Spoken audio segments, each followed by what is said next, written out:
नमस्कार। आज के इस खास एक्सप्लेनर में हम जिस बारे में बात करने वाले हैं वो सिर्फ एक आम परीक्षा नहीं है। नेशनल डिफेंस एकेडमी यानी एनडीए 2026 की चयन प्रक्रिया ये असल में एक रणनीतिक कसौटी है, एक ऐसी भट्टी जिसे आम नागरिकों को तपाकर देश के सर्वश्रेष्ठ और फौलादी सैन्य लीडर्स में बदलने के लिए डिज़ाइन किया गया है। तो चलिए बिना किसी देरी के सीधे इस विषय की गहराई में उतरते हैं। आज के हमारे इस विश्लेषण का जो रोड मैप है वो कुछ ऐसा दिखेगा। पहला, द 2026 एनडीए गॉन्टलेट। दूसरा, लिखित परीक्षा। तीसरा, एसएसबी मनोवैज्ञानिक परीक्षण। चौथा, मेडिकल फिल्टर। और आखिर में पांचवा, सफलता का रणनीतिक ब्लूप्रिंट। तो सबसे पहला चरण, द 2026 एनडीए गॉन्टलेट यानी शुरुआती प्रशासनिक कसौटी। पता है, अक्सर लोग सोचते हैं कि फॉर्म भरना तो बस एक नॉर्मल सी कागजी कार्यवाही है ना? लेकिन यही सबसे बड़ी गलती होती है। एप्लीकेशन जमा करने के लिए मिलने वाली ये जो केवल 20 दिन की संकरी सी विंडो है ना, ये वास्तव में आपके संगठनात्मक अनुशासन का सबसे पहला टेस्ट है। ये छोटी सी समय सीमा बिना तैयारी वाले लोगों को तुरंत फिल्टर करके बाहर कर देती है। इसके अलावा आयु के प्रमाण के रूप में सिर्फ और सिर्फ 10वीं कक्षा का सर्टिफिकेट ही मान्य है। यहाँ कोई भी समझौता नहीं चलता। और हाँ, एक और अहम शर्त, ट्रेनिंग के पूरे समय के दौरान आपका अविवाहित रहना पूरी तरह अनिवार्य है। अब जरा इस नंबर पे गौर कीजिए, 16.5 से 19.5 वर्ष। एंट्री के लिए ये बहुत ही एकदम सटीक और विशिष्ट आयु वर्ग तय किया गया है। अब आप सोच रहे होंगे कि इतनी कम उम्र ही क्यों? दरअसल सेना जानबूझकर ऐसे युवाओं को टारगेट करती है जो अपने शारीरिक और मानसिक विकास के एकदम चरम पर हों। इस उम्र में आपका दिमाग और शरीर किसी भी सांचे में ढलने के लिए पूरी तरह तैयार रहता है, जो कि सैन्य ट्रेनिंग जैसी इंटेंस प्रक्रिया के लिए सबसे ज्यादा जरूरी है। बढ़ते हैं दूसरे चरण की तरफ, लिखित परीक्षा, आपकी पहली बड़ी बौद्धिक लड़ाई। ये एक ही दिन में होने वाला टेस्ट कोई आम एग्जाम नहीं है। ये चयन प्रक्रिया का सबसे पहला मात्रात्मक फिल्टर है। और मजे की बात यह है कि ये परीक्षा केवल आपके ज्ञान की नहीं बल्कि आपकी रणनीति की भी है। यहाँ 1/3 नेगेटिव मार्किंग का बहुत ही सख्त नियम लागू होता है। इसका सीधा सा मतलब ये है कि अगर आपने आंख बंद करके तुक्के लगाए तो गेम ओवर। यहाँ अंधाधुंध फायरिंग नहीं बल्कि स्नाइपर जैसी सटीकता और सामरिक निष्पादन चाहिए। तुक्केबाजी की यहाँ कोई जगह नहीं है। इस लिखित परीक्षा का सबसे भारी हिस्सा है 600 अंकों का जनरल एबिलिटी टेस्ट यानी जैट। और ये आपसे क्या डिमांड करता है? Multi disciplinary knowledge. सिर्फ फिजिक्स या केमिस्ट्री नहीं बल्कि आपको भौतिक भूगोल से लेकर भारतीय स्वतंत्रता संग्राम और करंट अफेयर्स तक हर क्षेत्र में अपनी मजबूत पकड़ बनानी होगी।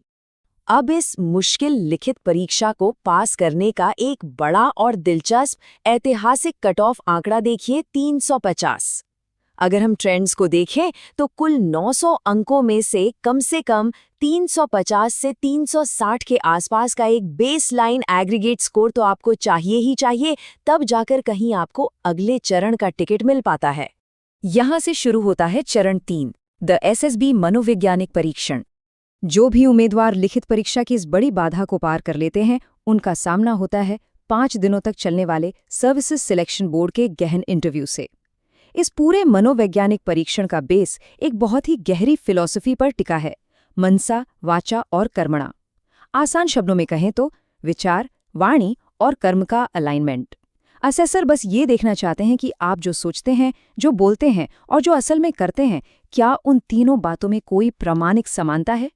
यही वो चीज़ है जो आपकी सच्ची मनोवैज्ञानिक प्रोफाइल को सामने लाती है। इस 5 दिन की कठिन प्रक्रिया को अगर हम ध्यान से देखें तो ये एक रोलर कोस्टर की तरह आगे बढ़ती है। पहले दिन एक बेसिक कॉग्निटिव फिल्टर होता है जिसमें ऑफिसर इंटेलिजेंस रेटिंग और पिक्चर परसेप्शन टेस्ट शामिल हैं। दूसरा दिन गहरे मनोवैज्ञानिक परीक्षणों का होता है जहां टाइम प्रेशर के तहत आपकी असली सोच परखी जाती है।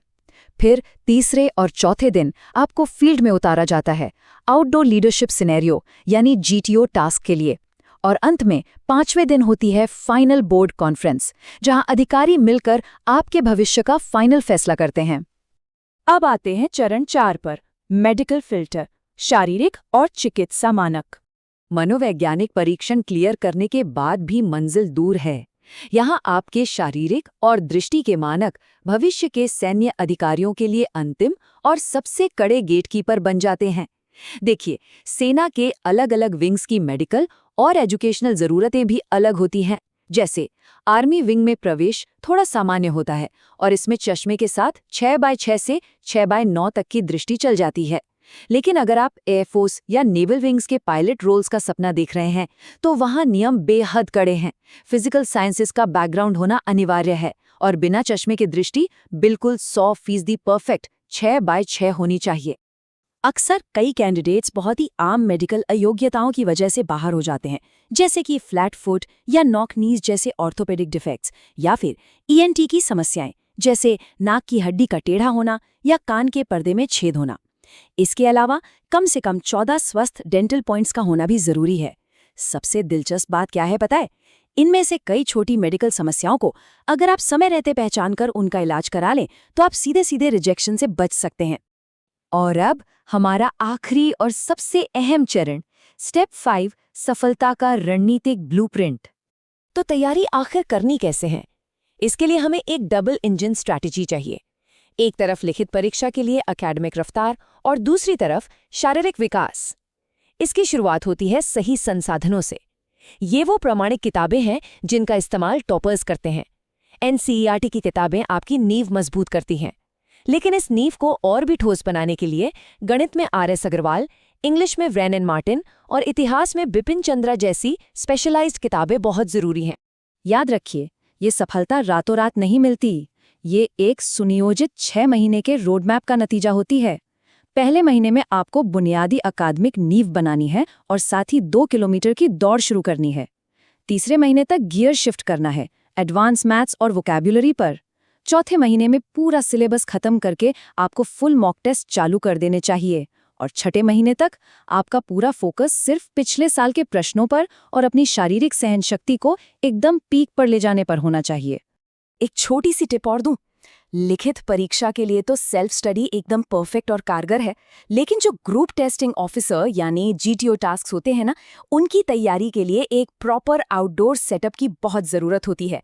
इसीलिए दिल्ली एनसीआर, खास तौर पर द्वारका और गाजियाबाद जैसे क्षेत्र आजकल फिजिकल डिफेंस ट्रेनिंग और एसएसबी सिमुलेशन के लिए एक प्रमुख हब के रूप में काम आ रहे हैं।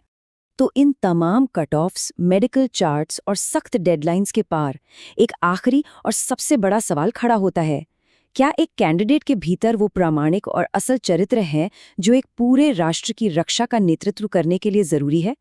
क्योंकि सच कहूं तो ये परीक्षा सिर्फ एक सिलेबस पूरा करने के बारे में नहीं है, ये एक ऐसे फौलादी सैन्य लीडर के रूप में उभरने के बारे में है जिस पर ये देश आंख बंद करके भरोसा कर सके। इस एक्सप्लेनर में हमारे साथ जुड़ने के लिए आपका बहुत बहुत धन्यवाद। सीखते रहिए और हमेशा गहराई से सोचते रहिए।